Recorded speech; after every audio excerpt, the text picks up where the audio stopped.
at this. Oof, amazing. Guys, this is probably the best view I've ever had of a giant eagle owl. And we would not even have seen it if it didn't whistle to us. Wow.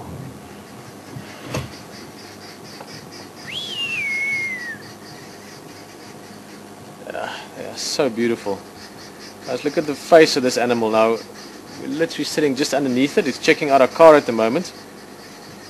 It's looking at our tire on the bonnet here, maybe wondering why we've got it there.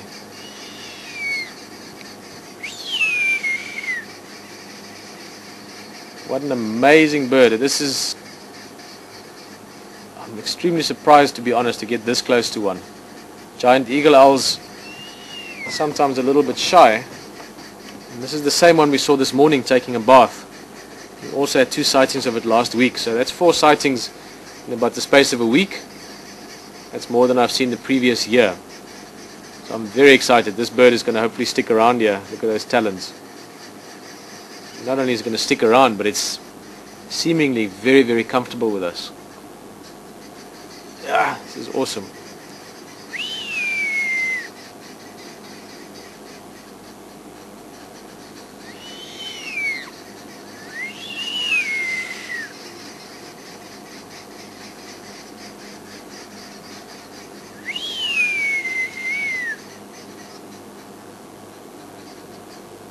Yeah. Look at that. I have never ever seen a giant eagle owl like this. See, the movement there was a fork-tailed drongo that was mobbing it. That's why the owl suddenly sort of ducked a little bit.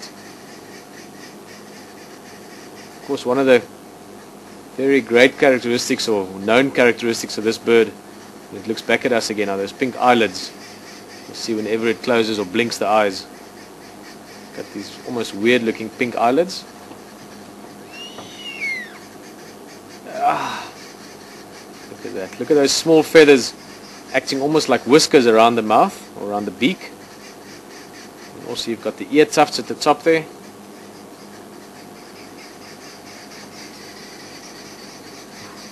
That fork-tailed drongo is close by again.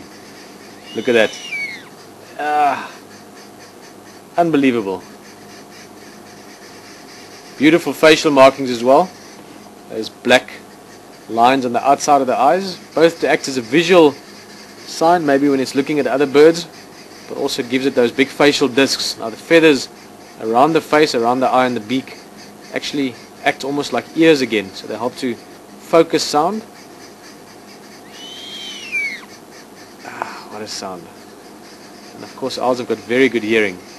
Those ear tufts that I mentioned, you can just see them there.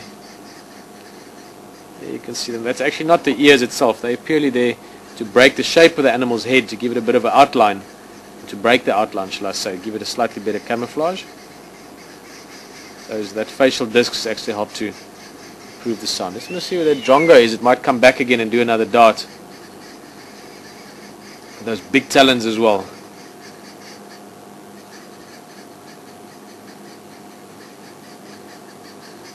Here's the drongo coming again in the distance. Let's see if it flies all the way. No, it's turning around. It'd be quite cool to show you one of the mobbings. It goes very close, sometimes even touching the owl in its attempt to try and chase it off.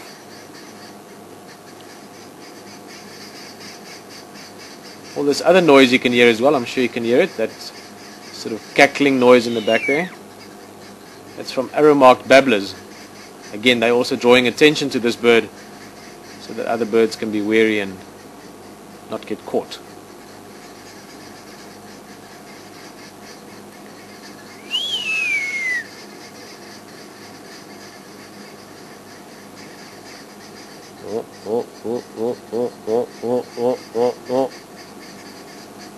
That's the other sound they make. Quite similar to that. I don't have it quite down, but very similar to that sound I just made.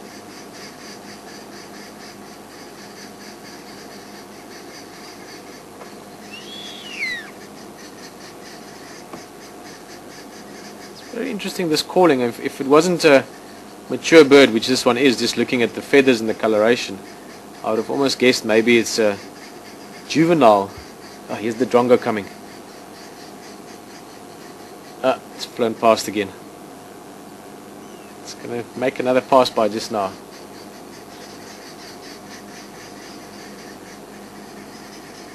Even the place it chose to sit down, just look at that, a perfect place on the branch there.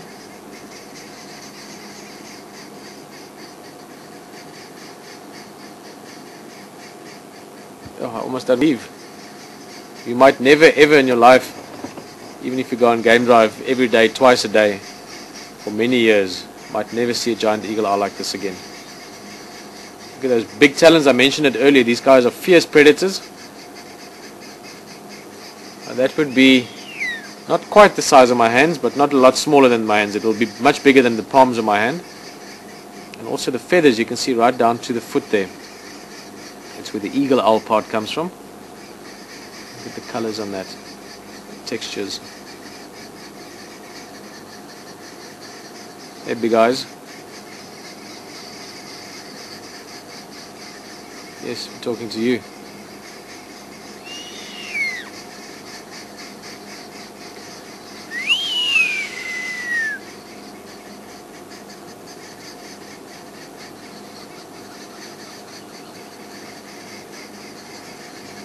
Imagine being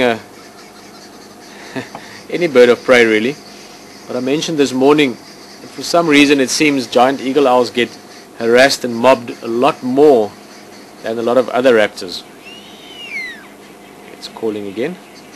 Now it could be that they do, well, part of their diet is birds. They eat a lot of other birds, even big ones. Again, I mentioned they eat things like Powell's fishing owl, the second largest owl you get. Other owls as well, eagle owls, spotted eagle owl and so on. They'll also eat things like francolin, guinea fowl, and of course smaller birds. So that's probably why.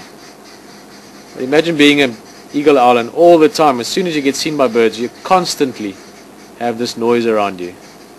And I'm considering leaving because of these babblers making so much noise. And I've only been here a few minutes. This is something that's very much part of the day-to-day sounds of an owl's life. Have a quick look at that drongo there, Alex. There's one sitting just there waiting for another try at this owl. There you can see it. Oh, here's another one coming past now. That's the fork-tailed drongo. Probably one of the most courageous birds out here. They will take on anything. I've seen these guys before tackle a gymnogene high up in the sky. And they actually got knocked by the gymnogene and it got concussed. Fell down almost back to the ground, and then we lost visual of it, and a few minutes later it came flying out of the trees again, straight back to the gymnogene. So for it to take on a stationary eagle owl is not a problem.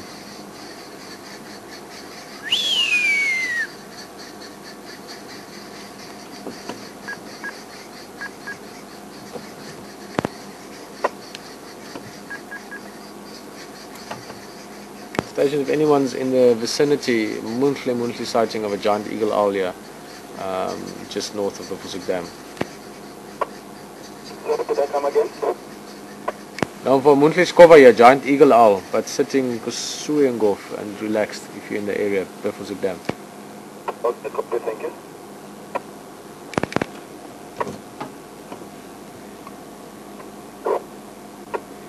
Actually, we have one last close look at that face. It's just such a beautiful face, markings and colors, and of course, especially for us Westerners, but in most cultures there's some kind of stigma attached to owls. Some cultures a little bit of a dark, sort of mysterious stigma, and then the way I know it, at least since a kid, is the bird of wisdom, very wise animal. So we've all got memories of this bird since we were very young. And I think of all the owls, this is a particularly striking and beautiful one. Look at those very dark eyes as well, looks like, going to say deep water pools in a jungle, but I don't know if that's necessarily fitting, but just unbelievably dark, almost pitch black eyes. You can see the reflection of the horizon in them. That's about it.